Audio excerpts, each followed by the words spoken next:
Hello मेरे प्यारे बच्चों, जैसा कि हम सभी लोग ऑफलाइन क्लास में वेव ऑप्टिक्स स्टार्ट किए थे, जिसको बोलते हैं तरंग प्रकाशिकी। कुछ बच्चों का तरंग प्रकाशिकी का टॉपिक छूट गया था सर, तो उनका डिमांड था कि सर इसको शुरू से थोड़ा सा स्टार्ट करा दीजिए, चैप्टर में फील नहीं आ रहा है। किस तरीके से चैप्टर को हम लोग आगे लेके चले, कुछ बच्चे एब्सेंट थे क्लास में हमारे ऑफलाइन, उनके लिए ये रिकॉर्डेड लेक्चर वेव ऑप्टिक्स का पहला लेक्चर होने वाला है, जो कि उनके लिए, उन बच्चों के लिए मैं ऑनलाइन प्लेटफॉर्म के माध्यम से दे रहा हूँ। जिस इस वीडियो को वो भी बच्चे देख सकते हैं जो कहीं अदर संस्थाएं पढ़ते हैं। आइए वेव ऑप्टिक्स का हम लोग टॉपिक स्टार्ट करते हैं। पहला लेक्चर ये वेव ऑप्टिक्स का होने वाला है, जिसको बोलते हैं तरंग प्रकाश की वेव ऑप्टिक्स। वेव ऑप्टिक्स तरंग प्रकाश की, ये हमारा लेक्चर है। ध्यान से आप सभी लोग जुड़ेंगे कि वेव ऑप्टिक्स को हम किस तरीके से, किस नजरिए से देखते हैं और किस तरीके से इस वेव ऑप्टिक्स के चैप्टर को हम लोग क्या करते हैं, फर्दर आगे प्रोसीड करेंगे, कैसे क्या इसको करेंगे, पढ़ेंगे। चलिए, प्रकाश की, कैसे प्रकाश की, तरंग प्रकाश की, तरंग प्रकाश की, किरण प्रकाश की हम लोग इसके पहले लेक्चर में देख रहे थे, और इस बार हम लोग इस वीडियो में तरंग प्रकाश की वेव ऑप्टिक्स के बारे में देखेंगे। तो ये वेव ऑप्टिक्स की कहानी कहाँ से बच्चों शुरू होती है? मैं सबसे पहले लाइट की जो थ्योरी, लगभग 1665 या 1675 ऐसे ही कुछ डेटा होगा। ईयर, फिजिक्स का टीचर हूं तो ईयर थोड़ा बहुत ध्यान नहीं रख रख पा रहा हूं।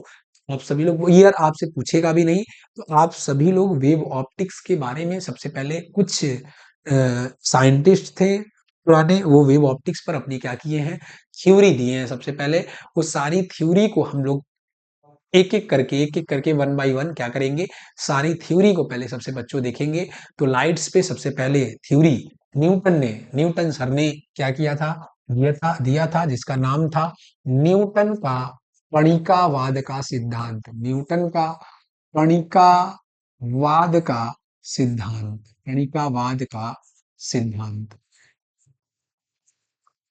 ठीक, प्रकाश पर जो थ्योरी था वो न्यूटन का कणिकावाद का सिद्धांत था। क्या इनकी थ्योरी थी, जिसको बोलते हैं न्यूटन कार्पस्कुलर थ्योरी। कार्पस्कुलर, वो लाइट को छोटे छोटे कण माने, छोटे छोटे कार्पस्कुलर माने, बोले कि light is not a wave, light is a particle. Newton क्या कहे कि प्रकाश क्या है, तरंग नहीं है, प्रकाश क्या है, कण है। और अपनी इसी थ्योरी में प्रकाश को कण मानकर वो सारी थ्योरी क्या किए, सीरियल वाइज क्या करिए दिए, न्यूटन का कणिकावाद का सिद्धांत। बोले प्रकाश तरंग नहीं, प्रकाश क्या है, कण है। अपने इस थ्योरी में न्यूटन ने क्या क्या बोला, मैं आप सभी को थ्योरी के माध्यम से समझा दे रहा हूं। आप सभी को पीपीटी प्रोवाइड करा दूंगा, बाकी पीडीएफ भी प्रोवाइड करा दूंगा। ठीक है, उसमें आप सभी लोग थ्योरी क्या करना, नोट कर लेना। ठीक है, या जो बच्चे क्लास किए हैं उनसे कॉपी मांग कर क्या कर लेना बच्चों, नोट कर लेना। ठीक है, मैं आपको समझा दे रहा हूँ कि चीजें क्या हो जाए, समझ में आ जाए, क्लास आप सभी लोग मिस भी की हो तो भी कोई दिक्कत न हो। ठीक, तो न्यूटन का कणिकावाद का सिद्धांत क्या था बच्चों? तो न्यूटन ने क्या माना, कि प्रकाश तरंग नहीं, प्रकाश क्या है बच्चों, कण है। प्रकाश छोटे छोटे कण के रूप में क्या करता है, चलता है। मान लीजिए प्रकाश क्या है, ये चल रहा है, प्रकाश यहाँ से चल रहा है, ये ट्रेवल कर रहा है प्रकाश। तो प्रकाश क्या चलता है, छोटे छोटे कणों के रूप में चलता है, छोटे छोटे कार्पस्कुलर के रूप में क्या करता है, प्रकाश चलता है। ठीक, छोटे छोटे कण के रूप में, छोटे छोटे कण के रूप में प्रकाश क्या करता है, चलता है। और ये कण की आकार और आकृति क्या होती है, भिन्न भिन्न होती है। कण की जो साइज होती है क्या होती है बच्चों, अलग अलग होती है। न्यूटन ने ऐसा कहा कि प्रकाश कण के रूप में चलता है, और ये कणों की जो आकार होती है, शेप और साइज क्या होती है, अलग अलग होती है। ठीक, न्यूटन ने कहा। और ये कण क्या होते हैं, ठोस होते हैं, रिगिड होते हैं। ठीक है, ये कण क्या होते हैं, ठोस। शब्द को ध्यान रखिएगा, क्या पता बच्चों आपके एग्जाम में लिखने के लिए आ जाए। कुछ विगत कुछ दिन सालों से ये क्वेश्चन नहीं पूछ रहा है, लेकिन क्या पता आ जाए। तो बातों को ध्यान रखिएगा कि न्यूटन के अनुसार प्रकाश तरंग नहीं, प्रकाश एक कण है। प्रकाश छोटे छोटे कणों के रूप में चलता है, और ये कणों की आकार और आकृति क्या होती है, भिन्न भिन्न होती है। उन्होंने कहा कि जो कणों का आकार क्या रहता है, बड़ा होता है, उसके तरंग दैर्घ्य ज्यादा होते हैं। तरंग दैर्घ्य ज्यादा मतलब उनका तरंग दैर्घ्य किस कलर का ज्यादा होता है, टोटल 7 कलर होते हैं बच्चों, विबग्योर, विबग्योर टोटल 7 कलर होते हैं विबग्योर, जिसमें कि रेड कलर का क्या होता है, साइज थोड़ा सा ज्यादा होता है, तो नहीं करेगी। लाल कलर के जो कण होते हैं वो क्या होते हैं, थोड़े बड़े होते हैं। फिर ऑरेंज होते हैं, फिर सबसे छोटे क्या होते हैं, सबसे छोटे मान लो ये कण किसके होते हैं, बैगनी के क्या हो गए, कण हो गए। सबसे बड़े मान लीजिए ये कण है, किसके हो गए, लाल रंग के हो गए। 7 डिफरेंट क्या होते हैं, पार्टिकल्स क्या करते हैं, लाइट्स के फॉर्म में क्या होते हैं, चलते हैं। पहली बात तो न्यूटन ने क्या कहा, ये कहा, ठीक। न्यूटन ये बात कहे, फिर उसके बाद न्यूटन ने कहा कि सघन माध्यम में जो प्रकाश की चाल होती है वो अधिक होती है और विरल माध्यम में कम होती है। न्यूटन सर ने कहा कि सघन माध्यम में प्रकाश की चाल अधिक और विरल माध्यम में क्या होती है, कम होती है। इसको एक्सप्लेनेशन के थ्रू उनने क्या डिटेल में क्या हुआ, समझाया भी कि किस तरीके से ज्यादा होती है। लेकिन आज की, अब आप समझ रहे होंगे कि विरल माध्यम में प्रकाश की चाल क्या होती है, अधिक होती है, और सघन में क्या होती है, कम होती है। न्यूटन ने इस बात को क्या कहा, गलत बोला। फॉकर्ट ने एक एक्सपेरिमेंट किया था, उस एक्सपेरिमेंट के थ्रू न्यूटन के जो ये बात थे उसको गलत साबित कर दिया था, ठीक है। पहले न्यूटन ने बात किया, न्यूटन ने अपने सिद्धांत के अनुसार कुछ चीजों को क्या कर लिया, एक्सप्लेन कर लिया, ठीक है। न्यूटन ने क्या किया, न्यूटन ने प्रकाश के परावर्तन को क्या किया, परिभाषित किया। परावर्तन को क्या किया, एक्सप्लेन किया। अपवर्तन को भी क्या किया, एक्सप्लेन किया। परावर्तन को भी क्या किया, डिफाइन किया। परावर्तन को अपने सिद्धांत के अनुसार समझाया, अपवर्तन को भी समझाया, एक। लेकिन व्यतीकरण को, व्यतीकरण व्यतीकरण को और प्रकाश के विवर्तन को और ध्रुवण को, प्रकाश के ध्रुवण की घटना को समझने में क्या हो गए, न्यूटन सफल रह गए। प्रकाश के परावर्तन को, अपवर्तन को समझा ले गए, ये दोनों क्या ले गए, समझा ले गए। लेकिन व्यतीकरण, विवर्तन और ध्रुवण को समझाने में असफल रहे। ये क्या होता है सर, व्यतीकरण क्या होता है, विवर्तन क्या होता है, ध्रुवण, आगे हम लोग डिटेल में क्या करेंगे, पढ़ेंगे। और रे ऑप्टिक्स में प्रकाश के परावर्तन और प्रकाश के अपवर्तन को क्या किए हैं, हम लोग पढ़ चुके हैं। प्रकाश का परावर्तन क्या होता है बच्चों, प्रकाश जब भी किसी चिकनी व पालिशदार सतह से टकराता है तो टकरा के उसी माध्यम में वापस लौट जाता है। तो कण से भी होता है, जिस तरीके से हम गेंद को क्या करेंगे, सीधे पटकेंगे तो गेंद सीधे आएगा, गेंद को ऐसे तिरछा पटकेंगे तो गेंद क्या हो जाएगा, तिरछा जाएगा। तो बच्चों सीधे पटकने पर सीधे आएगा, तिरछा पटकने पर तिरछा जाएगा। ठीक उसी प्रकार न्यूटन ने कहा, कण बॉल को पटक के दिखाया कि देखो ऐसा जा रहा है, प्रकाश को भी ऐसा किया, तो प्रकाश भी वैसा ही रूल्स को फॉलो किया। प्रकाश को अगर इस क्या किया गया, इस पे अगर गेंद को ऐसे फेंका गया, गेंद को ऐसे फेंका गया, ठीक, तो गेंद को ऐसे फेंका गया तो गेंद ऐसे छटकने लगा, ऐसे पे फेंका गया तो गेंद को ऐसे छटकने लगा।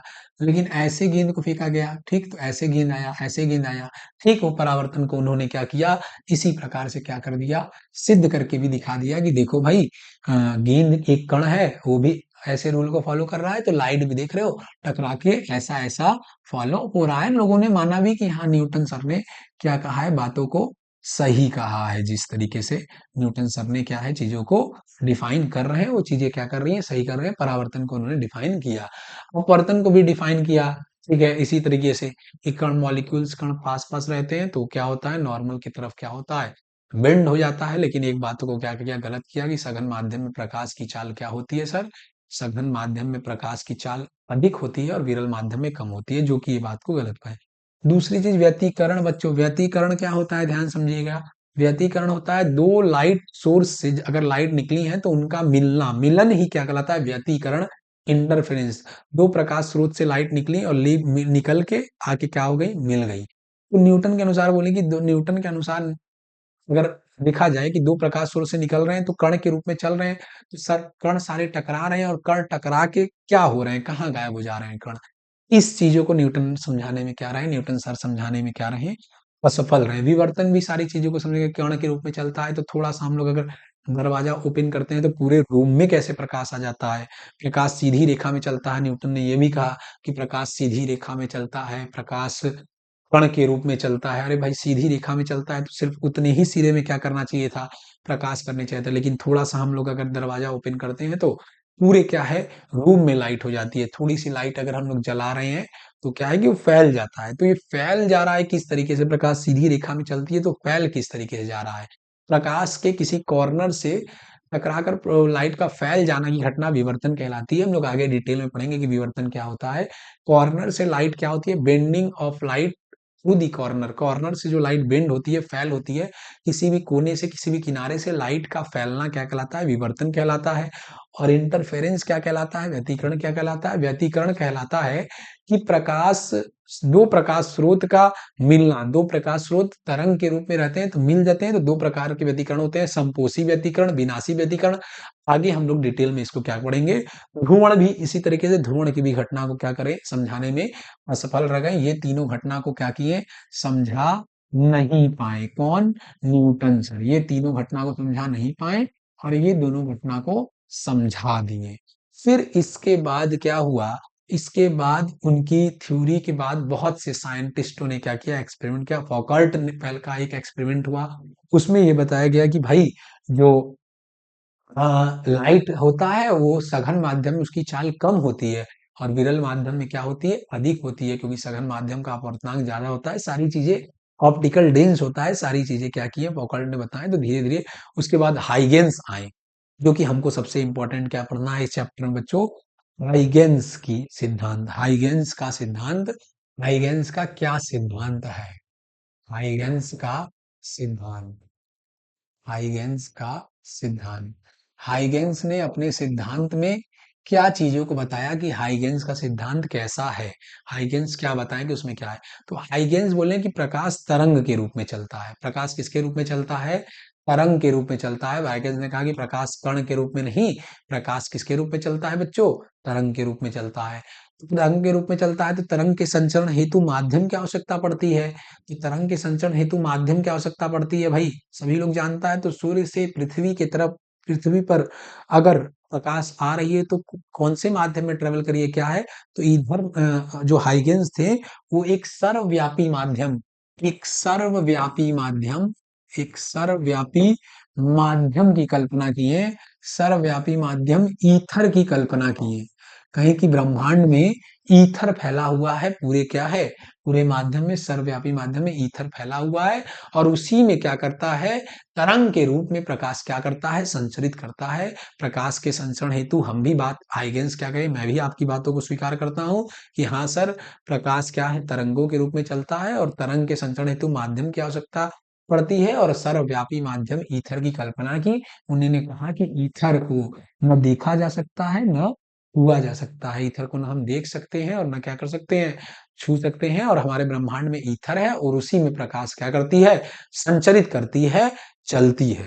तो हाइगेंस ने अपने सिद्धांत को क्या किया, प्रकाश को तरंग मानकर और चीजों को क्या किया, बताया कि प्रकाश किस तरीके से तरंगों के रूप में क्या करता है, चलता है। प्रकाश तरंगों के रूप में चलता है। अपने इस माध्यम, हाइगेंस ने प्रकाश के परावर्तन, प्रकाश के अपवर्तन, व्यतिकरण, विवर्तन, ध्रुवण को हाइगेंस एक्सप्लेन नहीं कर पाए, बाकी सारी चीजों को हाइगेंस ने एक्सप्लेन किया। इसका सिद्धांत हाइगेंस का रंग प्रकाशिकी में हमको डिटेल में पढ़ना है। ये एक नंबर का क्वेश्चन आपके एग्जाम में बन जाता है कि हाइगेंस के सिद्धांत के अनुसार प्रकाश को क्या माना गया। हाइगेंस के अनुसार प्रकाश को तरंग माना गया और तरंग के संचरण हेतु माध्यम की आवश्यकता होती है। तो हाइगेंस ने एक सर्वव्यापी माध्यम ईथर की कल्पना की और उन्होंने कहा कि हमारे ब्रह्मांड में सारे जगह ईथर फैला हुआ है और ईथर को न छुआ जा सकता है और न देखा जा सकता है, न महसूस किया जा सकता है। हमारे ब्रह्मांड में ईथर माध्यम क्या है, फैला हुआ है। ठीक, इसके बाद हाइगेंस ने रंग जब माना तो उन्होंने तरंगाग्र को क्या किया, परिभाषित किया कि तरंगाग्र किसे कहते हैं, तरंगाग्र किसे कहते हैं। तरंगाग्र एक वेव फ्रंट, चीजों को वेव फ्रंट, तरंगाग्र क्या होता है, उसको हाइगेंस ने क्या किया, परिभाषित किया कि तरंगाग्र किसे कहते हैं, जो कि मोस्ट इंपॉर्टेंट है। ये भी आपका एक दो नंबर का इसकी परिभाषा आपके एग्जाम में आ सकता है कि तरंगाग्र क्या है। यहीं से हमारा चैप्टर क्या होता है बच्चों, शुरू होता है। और तरंगाग्र हमने अपने क्लास में भी बताया है कि तरंगाग्र क्या होता है। तरंगाग्र क्या है, जैसे कि हम लोग तरंगाग्र को आप कैसे फील कर सकते हैं, हम तरंगाग्र को भी आपको, वेव फ्रंट को भी आपको क्या करते हैं, समझाते हैं, ध्यान समझिएगा। तरंगाग्र क्या होता है, अगर हम पानी में पत्थर मारे तो ढेर सारे क्या होते हैं, उसके फ्लो निकलते हैं। पानी में अगर हम पत्थर मारे तो ढेर, पानी में मान लीजिए पत्थर दो स्रोत है, पत्थर मारे तो ढेर सारे क्या की करते हैं, तरंग टाइप के क्या करते हैं बच्चों, निकलते हैं। मान लीजिए ये ढेर सारे तरंग टाइप के क्या कर रहे हैं, निकल रहे हैं, मान लो। ठीक, ढेर सारे तरंग टाइप के निकल रहे हैं। हाथ से ही मैं बना देता हूँ, ये देखिए पहला तरंग, ये देखिए दूसरा तरंग, ये देखिए तीसरा तरंग। तो ढेर सारे जो ये गोले निकल रहे हैं, तो इन्हीं को जो ये गोला है, इसी को क्या बोलते हैं, तरंगाग्र बोलते हैं बच्चों, तरंगाग्र। कैसे तरंगाग्र बोलते हैं?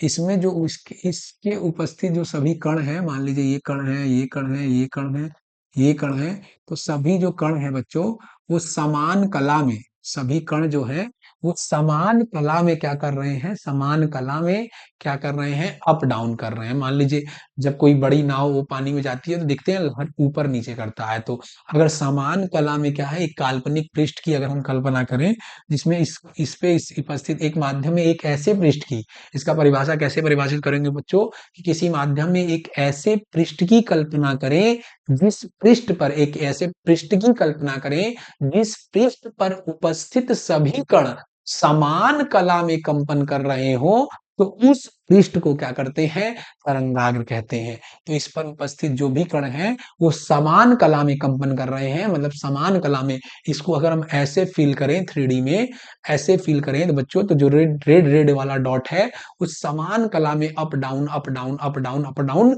सभी समान कला में क्या कर रहा है, कंपन कर रहा है। सभी समान कला में अप डाउन कंपन कर रहा है, तो वो काल्पनिक पृष्ठ ही क्या कहलाता है, तरंगाग्र कहलाता है। ये येलो वाला ही पार्ट क्या कहलाता है बच्चों, तरंगाग्र कहलाता है, तरंगाग्र कहलाता है। ठीक, तरंगाग्र का आप सभी लोग परिभाषा समझ गए होंगे।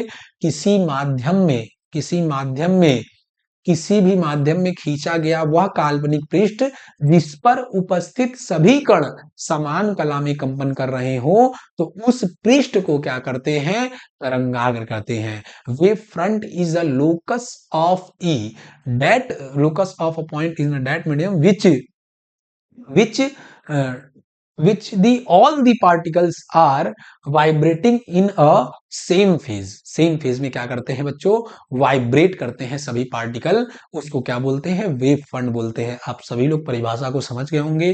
फिर से मैं परिभाषा को बार बार बोलता हूं क्योंकि एग्जाम में आएगा, कि तरंगाग्र किसी माध्यम में, किसी माध्यम का वह काल्पनिक पृष्ठ जिस पर उपस्थित सभी कण समान कला में कंपन कर रहे हो, उस पृष्ठ को तरंगाग्र कहते हैं।